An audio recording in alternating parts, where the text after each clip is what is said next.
Thank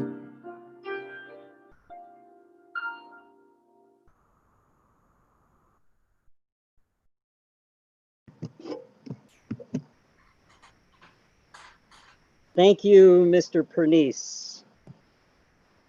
So as it turns out, I didn't hit the button when I thought I had hit the button to begin the live stream. We are now live streaming, and I'm going to reintroduce the Hawthorne Valley Waldorf School class of 2020. Good morning, everyone. On behalf of Hawthorne Valley Waldorf High School, I am happy to welcome you all to our first online graduation. Come on camera, everyone. I'm Simon Frischkopf. I'm the high school chair. This is a truly historic event. We have never done an online graduation like this before. We all know what an historic time this is we're living through, and I want you also to know that this class is an extraordinary class. This group of 19 students has accomplished what few classes have ever accomplished before. And in my time of teaching them and observing them here as students, I've had the pleasure of seeing each of them develop their own inner capacities and talents and flourish to become thoughtful and passionate and hardworking students and individuals. And they are a remarkable class in what they've been able to do and accomplish. We are very proud of this group. We are very confident that they are entering the world, graduating from high school at exactly the right time, so that their talents and skills can give the world what it desperately needs today and into the future. So I am very proud of this group, and I want to introduce each of them by name. Solomon, Sam, Julia, Ava, Amarina, Odin, Magdalene, Massimo, Christopher, Gwendolyn, Veronica, Meryl, Gabriel, Alexander, Jennifer, Emmett, Goni, Chloe, and Majel. Congratulations to each and every one of you. We are so happy for you. You got to hear a little bit, unfortunately it was curtailed, the musical offering from Mr. Pernice, Bill Pernice, on behalf of the high school. And we are going to hear now from Jennifer Kenyon on behalf of the high school faculty.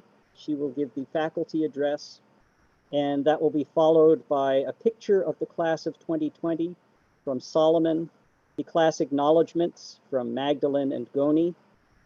Veronica will give a speech on behalf of the class, and we'll finish with a short video put together by Ms. Eileen Lee.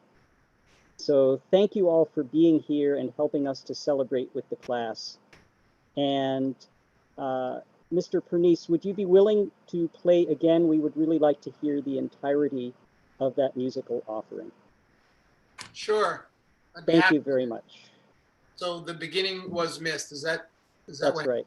Okay, so yeah, I just want to say that I'm happy to be able to play this for this event. This is quite an event, and so the two songs that I'm going to piece together. The first piece is called "Peace," and the second one is "You Must Believe in Spring." And so I think of this as a peaceful renewal.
Thank you, Mr. Pernice.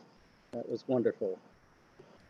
We're now going to go to Jennifer Kenyon, who will give the faculty address on behalf of the high school.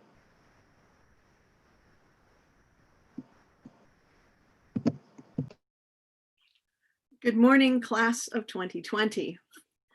I've encountered a lot of false starts in preparing these remarks. So much has transpired in the last 3 months that it's sometimes hard to remember that there was ever a time before. So I'm just going to jump into the midst of things and leave you to sort out what makes the most sense to you. Right before quarantine, Solomon's senior project put the story of Don Quixote and its author Cervantes back into my mind. I've always wanted to teach Don Quixote beyond merely mentioning it in English or history classes as significant. The circumstance of quarantine gave me some unanticipated alone time to think about that. But rather than rereading the novel, I wound up reading a book published in 1914 by the Spanish philosopher José Ortega y Gasset called Meditations on Quixote. Ortega was reformulating what it was to be a Spaniard after the humiliating defeat they suffered in the Spanish-American War in 1898. Actually, though, he wasn't just thinking about being a Spaniard, but about how to be at all. What is it to live? What's the nature of being in a human way? How should we be in the world? Don Quixote represented for him an apex of Spanish greatness in Europe. Written in the early 1600s, it's considered to be the first truly modern novel. In the first part of the book, we see characters change in response to their environment, with Don Quixote becoming more like the materialistic sidekick Sancho Panza, and with Sancho Panza becoming more like the idealistic Don Quixote by the end. The second part of the novel is actually all about the first part, and even manages to include a sequel written to part one by a completely different author that was published in between the two parts. Part two elevates this book to what might be one of the most astonishing pieces of self-conscious literature ever written. The first part, and that other book that is written into it, are rewritten, questioned, twisted, and parodied in part two by a parade of often nasty new characters who find it amusing to tease and trick Don Quixote, Knight of La Mancha, and his sidekick. Quixote takes a pounding so devastating in part two that within a few days of returning home from his adventures, he dies in his bed, permanently and vocally separating himself from his identity as knight errant, servant of noble ideals. It makes for a heavy-handed but irresistible metaphor that comes closer than most in illuminating the problem of living well. Don Quixote falls, the last idealist faithful to a noble quest, beaten down and battered by the forces of greed, the shortness of memory, the ignorance of history, the absence of reflection, and cruelties unchecked by his friends or his society. It feels icy and fresh in light of the surge of outrage at where 400 years of inadequate commitment to ideals has brought us right now. Cervantes, the author, and Don Quixote, his character, leave us to figure out just exactly what happened in the book, or maybe said better, to make sense of things that really don't make sense. There's a big theme in there that does what big themes are supposed to do. It reaches outside the limits of the novel and demands something from us. There's a Latin phrase used in literary analysis to describe a story that starts right in the thick of things without preamble or setup or backstory. In medias res, meaning in the midst of things. That's what your life is. It's a hit the ground running, figure it out as you go kind of a story. In medias res, in the midst of things. It's confusing, it's exciting. We don't exist outside the world, but right in the middle of it. Life is what we do, and it's what's happening to us. The circumstance is here prior to you getting here, but it isn't until you are here in the midst of it that it becomes your life. You're both the actor and the acted upon. Life isn't something already made, a commodity, a finished product, a done deal. It's something that you join. It's something that you do. It's something that needs to be done. That's what all of our lives are. Here's how Ortega puts the situation. Remember Ortega, the Spanish philosopher who wrote Meditations on Quixote, I mentioned above? His most famous phrase is, I am myself and my circumstance. I am myself and my circumstance. He said that hate is what tears us apart from the world, from circumstance, and destroys our lives because it separates us from half of who we are, which is the world. He also says that love is what binds us to the world and unites all things to us. Love is what makes the world essential and indispensable to us. So now, by Ortega's formula, if I am composed of an inextricable combination of me, myself, and my circumstances, which is everything and everyone else, then I cannot be separated from circumstance and still be me. Your mission is to embrace the world and be embraced by it, to wade into the midst of things that are your circumstance. So I guess it turns out that life really is a verb. And so we here at the school confer upon you this starter set of verbs. Discover, investigate, explore, revise, give, demand, persuade, invent, read, meditate, consider, remember, intuit,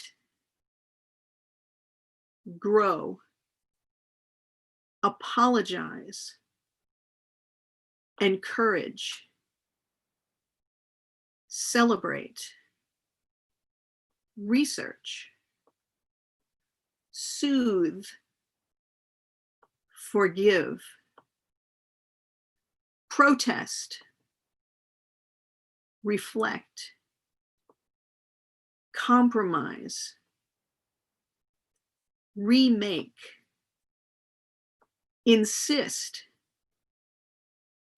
write, ask, answer, wonder,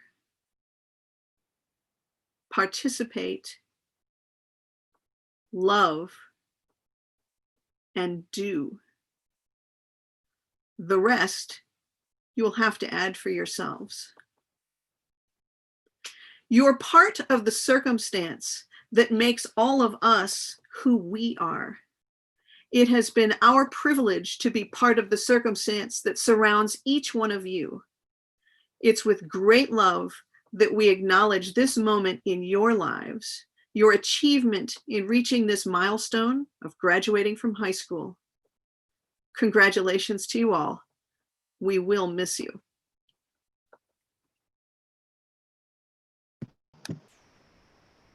Thank you, Ms. Kenyon. I'd now like to invite Solomon Bergquist to give a picture of the class of 2020. Welcome, Solomon.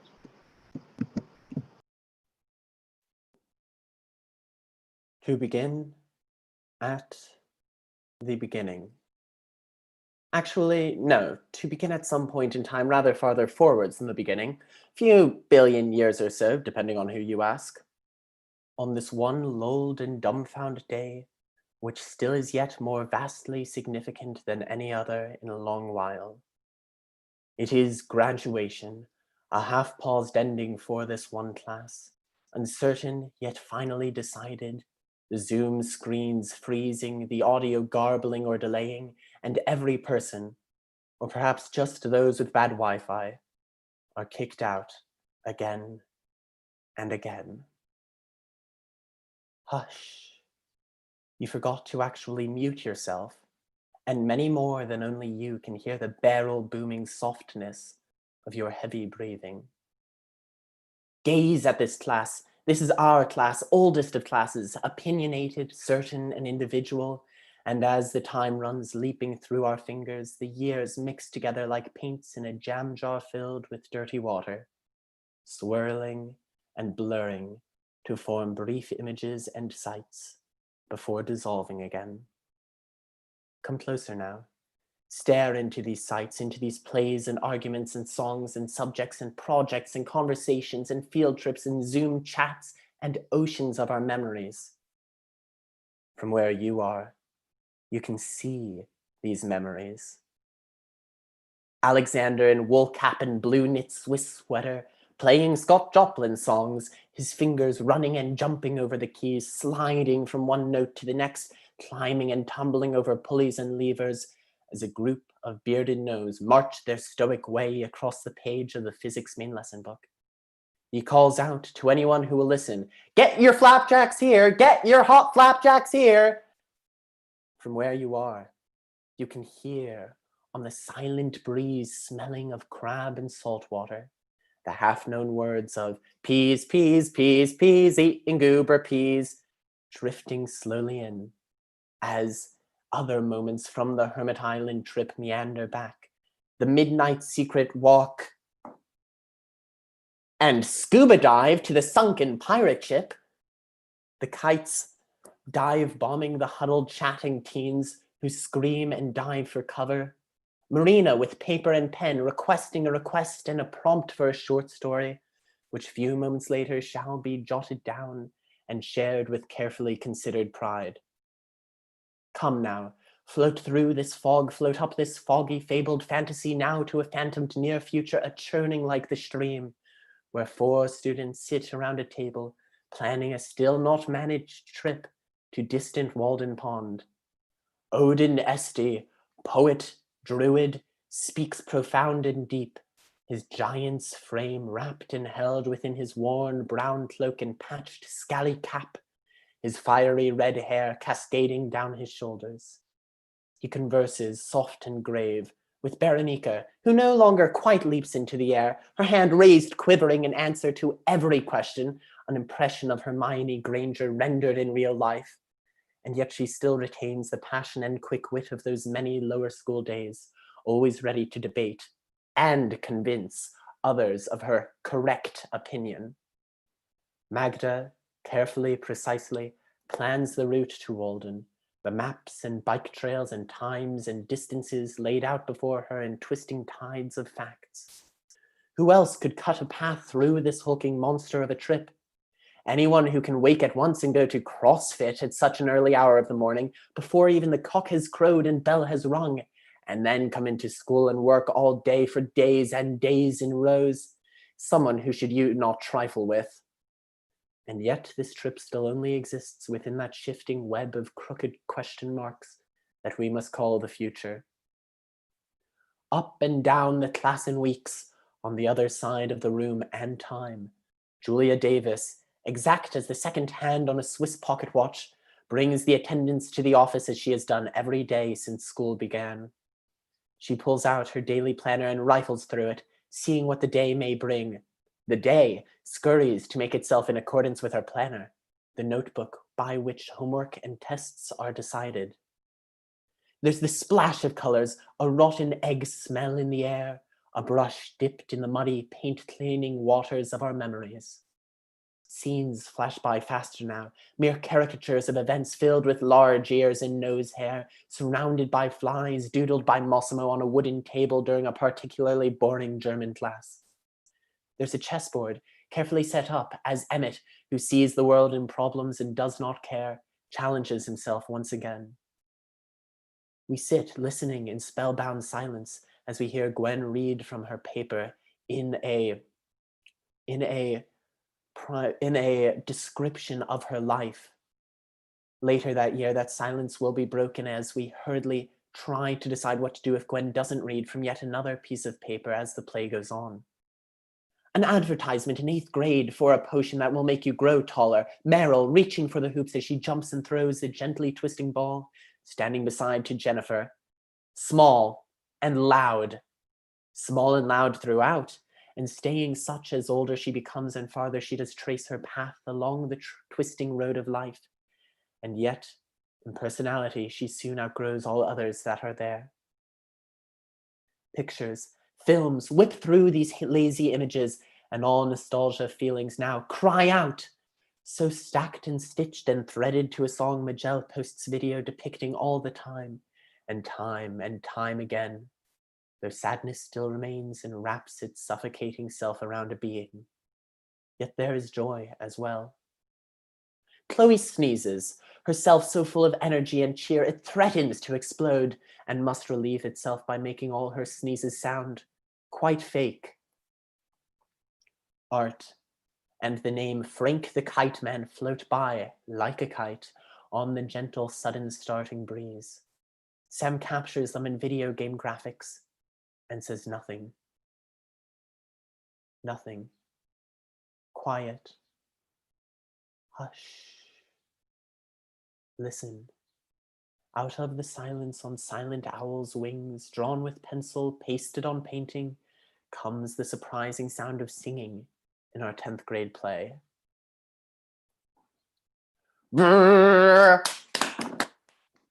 Add in piano and guitar and barbershop, cries Goni's mind as he sits behind his tuba and taps his feet, or looks around curiously and asks questions, or sits in chorus and sings with the sopranos. Music seems to be almost constantly flowing through him, and he hums and wiggles and grabs a recorder in delight. And in the dusty, dimly lit classroom of our 6th grade selves, Ava is organizing a court and appointing herself as lawyer. In just a couple years, she'll be organizing a meeting to talk about the sexism in Annie Get Your Gun. And a few years after that, her case and court will have grown much bigger. Now turn the last forsaken corner, bending and breaking in the dusky Zoom light, to the slumped and smirking figure of Chris Hurtle, broken-boned with dislocated shoulders, staring back with wide, unsettling gaze that barely blinks as awkwardly you glance. And on the rough, unbending wood, or grass, or rug, or tile, scratched and unyielding still, though countless boots have traced across their lives, he now pretends to sleep. A possum, wandering its path, is helped along its way. Time passes. Listen. Time passes. The paint-disturbed water settles and stills and darkens to Bible black nothing. A sigh of relief from the audience who realize my long speech is almost over creases the memories close by this class of ours. This class whose every individual is an individual, whose every person is filled with a sense of purpose, even if they may not know for what, whose every being rings out with words of their identity, who know who they are. This suddenly COVID-19 disturbed class finally graduates this one spring day.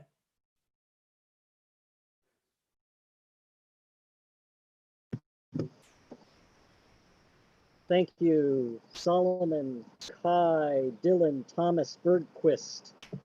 that was quite something.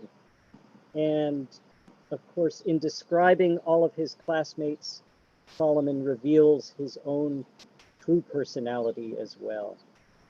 Thank you for all of those memories and descriptions, Solomon. That was wonderful. We will now go to Magdalene and Goni, who will give the class acknowledgements. Wait for Goni to get up here also. All right. Thank you, Magdalene and Goni. Hi, everyone. My name is Magdalene. I joined the class in 7th grade. We're going to give a few thank yous. If we were all together, we would be handing you a rose. So you could just bear with us and imagine that we are handing you a rose today. First, we'd like to thank Gary Ocean on behalf of the entire maintenance crew. Thank you for keeping Hawthorne Valley looking sharp and dusting all the corners that Steiner put in our building. Andy Ward and Mrs. Ping on behalf of the entire kindergarten and early childhood. To all the lower school and middle school teachers, and also to our previous teachers, and our class teachers, Ms. Clark and Mr. Simonak, for carrying us through all the grades, even when we were very heavy. We want to thank Marla Tolles for all that she does, be it making tea, running fire drills, or always being a bright face to greet in the morning. To Ms. Flaum for coaching volleyball, as well as everything else that she does.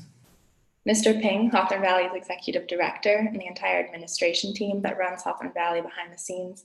And additionally, the farmers and everyone in the association whose contributions to the community and the world is inspiring and does not go unnoticed. To Mrs. and Mr. Rosenberg for going the extra mile and helping us create an amazing eurythmy performance.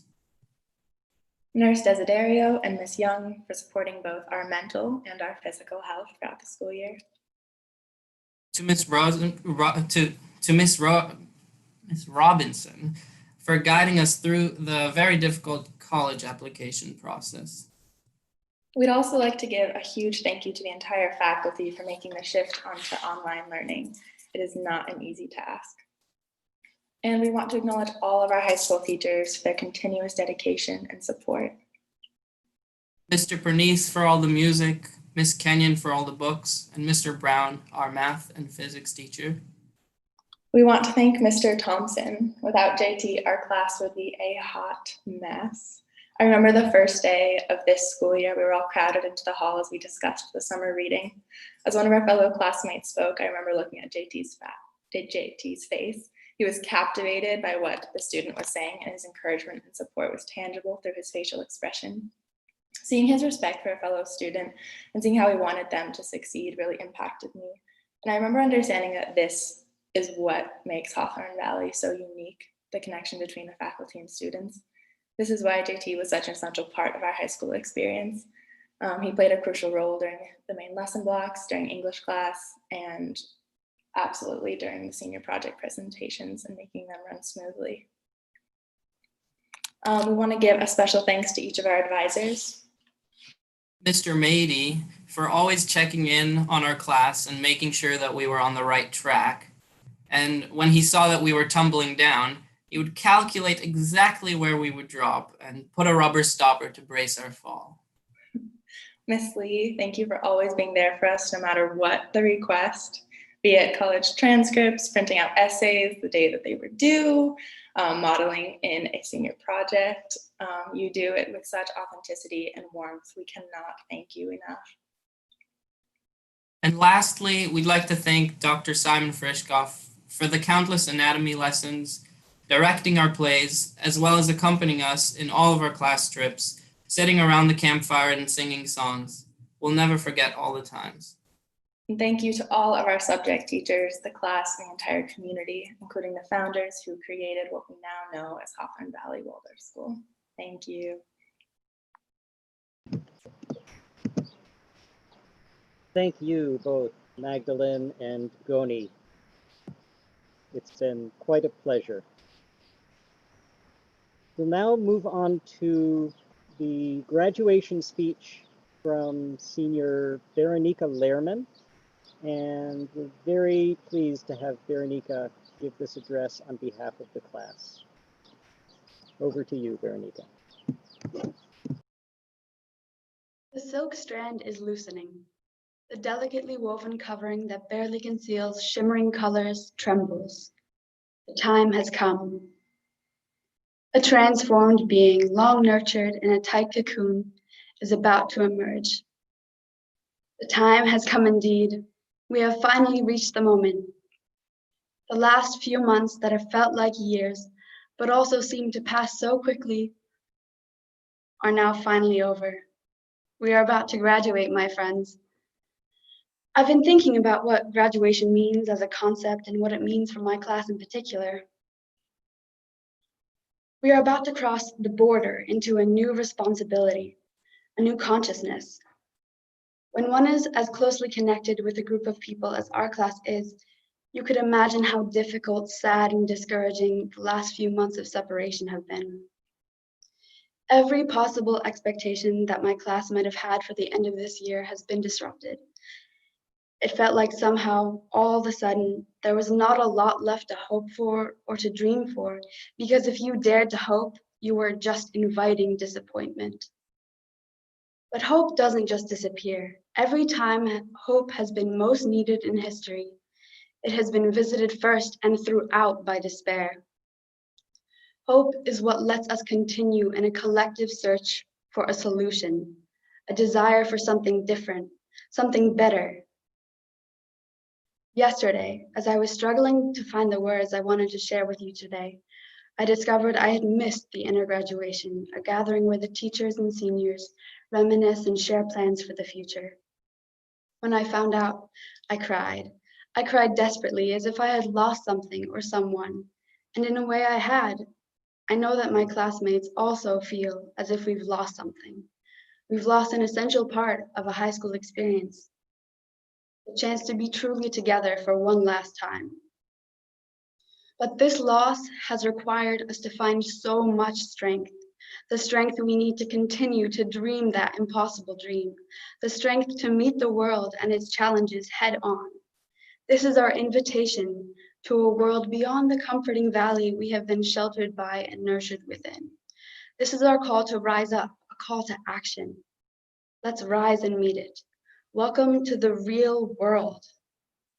Though this may be the last time many of us see each other again, I want to say how much I love you all and how honored I am to be in your class. This may be a goodbye of sorts, but my door is always open, and I do hope we can all come together in reunion at some point. We are parting ways now in this time when revolutionary change in so many aspects of our lives, from medicine to social justice to environmental policy, is necessary and inevitable. We are all unique, so different from each other, and yet united by the fact that we are the beginning of the future. Our individual efforts and perhaps our collaboration will be the change we wish to see. The future needs imaginative, creative people who can collaborate and challenge each other's thinking positively and constructively. The future needs us. We are our hope. To my rambunctious, mismatched class of mischief makers, who could give you an earful on deep philosophical questions, but still appreciate the bad puns in the morning announcements. To the class that can make music from anything, even from the chairs in the studio, and create a world through only our voices. To the class that has endured more than I ever thought we could, and not only endured, but succeeded in trusting each other and showing up for each other more than ever. I will miss you, and all the laughs and games and arguments and discussions and singing. Each of you is a light, like in that joke you will remember. You give us hope, so keep shining.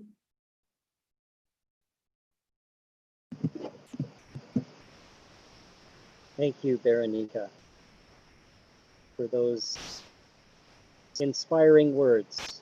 We are inspired by you, and you all are our hope for the future, for repairing this broken world, doesn't absolve us of our own responsibility, but we have great hope when we hear your words and when we see your passion and your search for truth and justice and beauty in the world.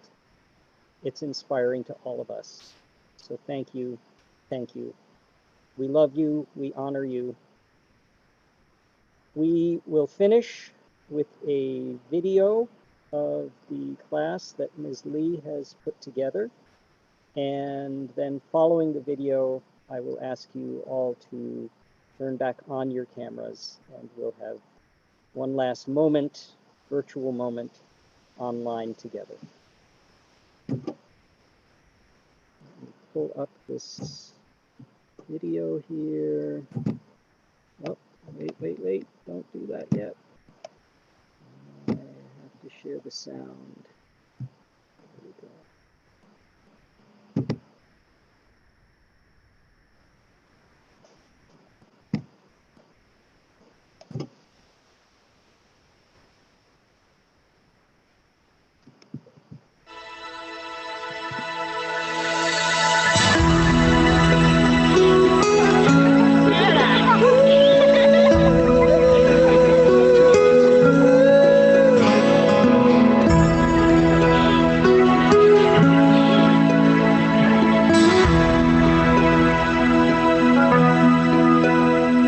May the good Lord be with you down every road you roam.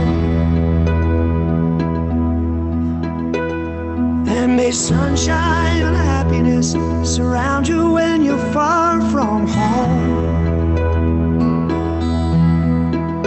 And may you grow to be proud, dignified and true. And do unto others as you'd have done to you. Be courageous and be brave, and in my heart you'll always stay forever young, forever young. May good fortune be with you, may your guiding light be strong. Build a stairway to heaven with a prince or a vagabond.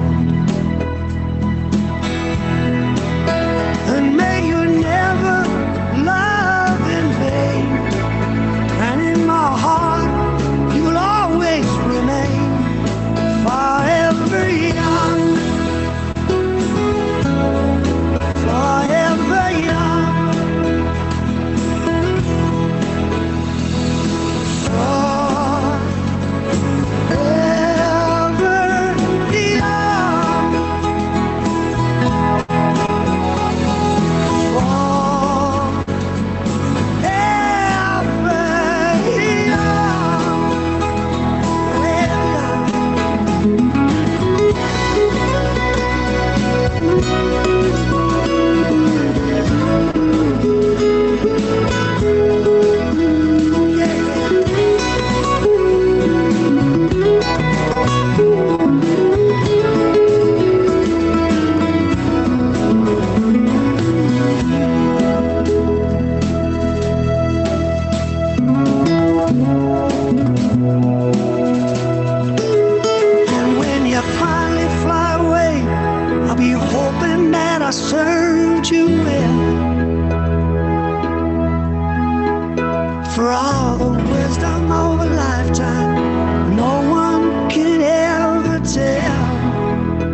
forever young.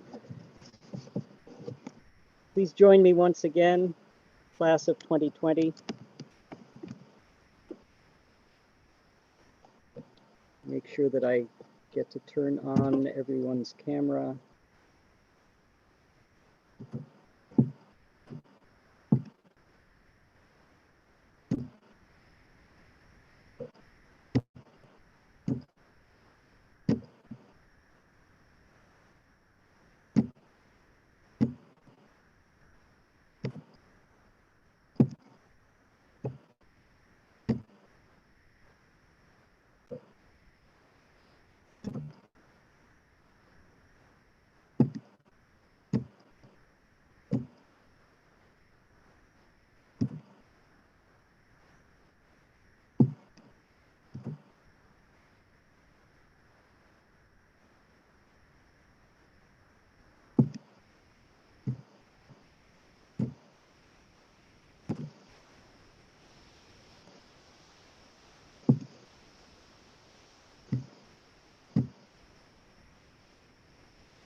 Hawthorne Valley Waldorf School, class of 2020.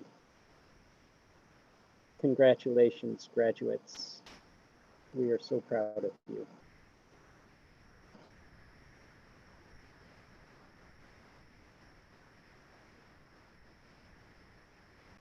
This concludes our online graduation ceremony, first time ever. We are grateful to everyone who joined us today. We are grateful to the parents, the guardians, the siblings, everyone who supported these beautiful students to get to this point. And we look forward very much to being able to see you all here in person, on campus, when circumstances allow. And just know, graduates, that you are always welcome to return. We look forward to hearing great things from you. On behalf of Hawthorne Valley Waldorf School, I'm now concluding these graduation events for this morning. Thank you, everyone. Goodbye.